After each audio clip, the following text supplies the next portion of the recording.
Sejak awal kita mengemudi pentadbiran baru ini, kita tekankan soal tata kelola.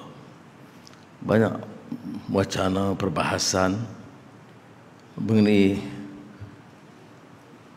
isu governance dan mengapa kita perang rasuah secara yang keras. Ada pandangan mengatakan bahawa kita harus ambil pendekatan yang lunak dan lumayan, jalankan kerja seperti biasa, dan ini bukan pilihan kita. Saya yakin bahawa Malaysia punya keupayaan untuk diangkat martabat dan darjatnya sebagai negara maju. Tapi harus bermula dari pimpinan yang punya integriti dan penjawat awam yang mengikut kehendak islah mastata'tu, itu perubahan sedaya upaya kita.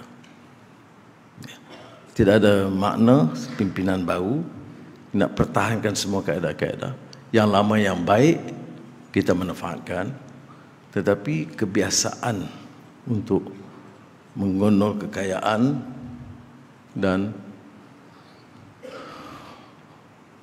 memperkayakan pimpinan tidak boleh. Saya tahu ada bantahan seolah-olah bahkan tuntutan supaya kita kurangkan kontroversi ini. Saya nak jawab bahawa tekad kita harus tegas, dan mudah-mudahan madrasah Ramadan ini memperkuatkan keimanan kita, akhlak kita, dan integriti dan disiplin kita. Bagaimana mungkin kita bicara soal Ramadan, tarbiyah ruhiyah, tapi tidak bicara soal integriti dan disiplin? Mana ada amal dan ibadat yang memupuk disiplin begitu rupa seperti mana dalam peraturan dan kaedah Ramadan.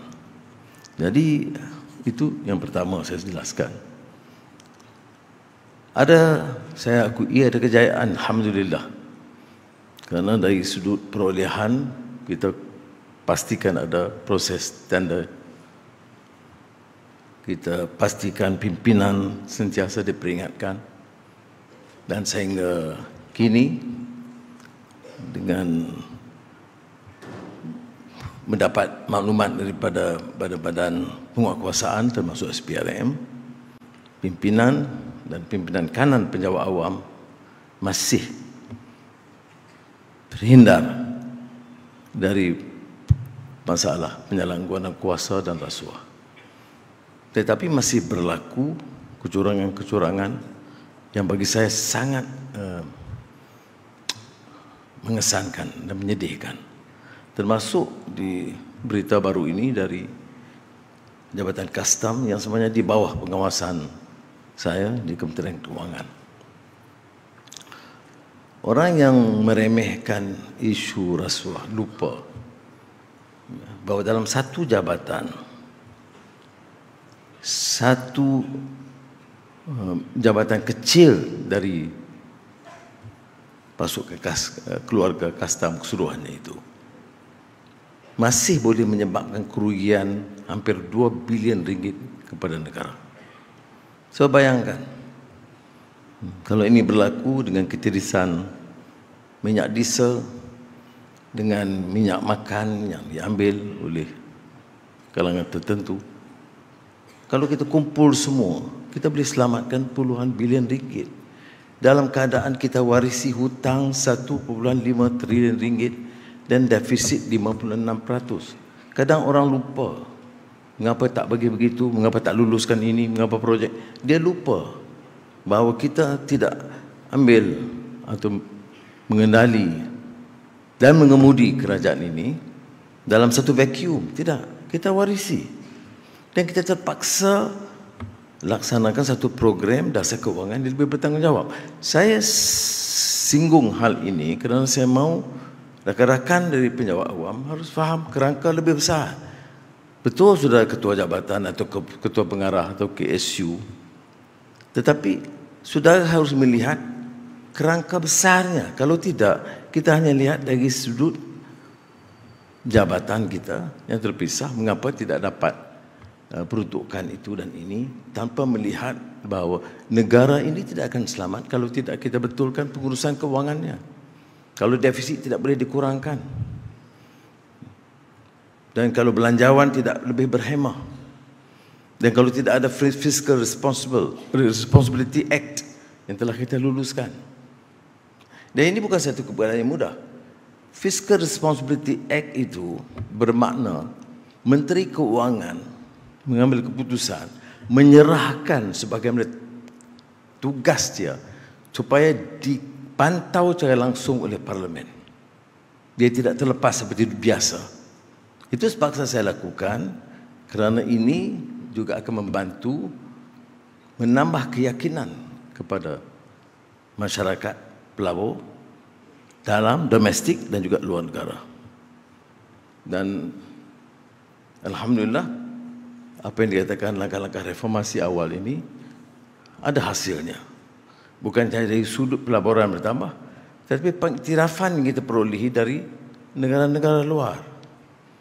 Kerana mereka melihat kerajaan keseluruhannya, maknanya pimpinannya, penjawat awamnya dan sektor swastanya, itu nampak ada hasrat kesungguhan melaksanakan beberapa program perubahan.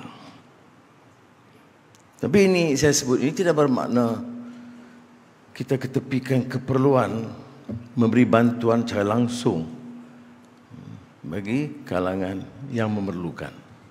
Cuma kadang-kadang wacana saya lihat umpamanya dari analytics yang dibuat dalam media, terutama social media, dia seolah-olah tidak ada perbandingan dengan yang dahulu. Seolah-olah harga ayam semuanya menekan. Saya tidak nafikan, walaupun kita lakukan sebaik mungkin, soal kos sara hidup dunia ini memang mencabar oleh semua, kepada semua negara. Jadi kita harus ambil langkah. Pertama, sikap pimpinan itu harus bersih. Dan mesti ada kesungguhan, keupayaan, courage untuk melaksanakan. Sebab itu, harga minyak umpamanya, kita masih RM2.05. Lebih rendah daripada Arab Saudi. Jauh lebih rendah, setengah daripada harga minyak di Indonesia dan Thailand yang lebih daripada RM4, RM5 kalau ikut nilai wang kita. Jadi untuk turun lebih dari itu bermakna akan ada suatu sindiket akan mengambil minyak dengan mudah, pengaliran keluar negara, seperti mana pengaliran minyak sekarang ke Thailand dan ke Singapura, yang menyebabkan kita rugi berbilion ringgit kerana kita subsidize kepada warga negara, kepada warga asing yang 3.5 juta dan kepada negara asing yang akan datang mengambil minyak daripada sini. Sebab itu penguatkuasaan penting. Kita tengok kalau di sempadan disiapkan van dan lori dengan tangki besar di bawah lori, dan penguatkuasaan akan mengenal pasti kerana ini bertentangan dengan undang.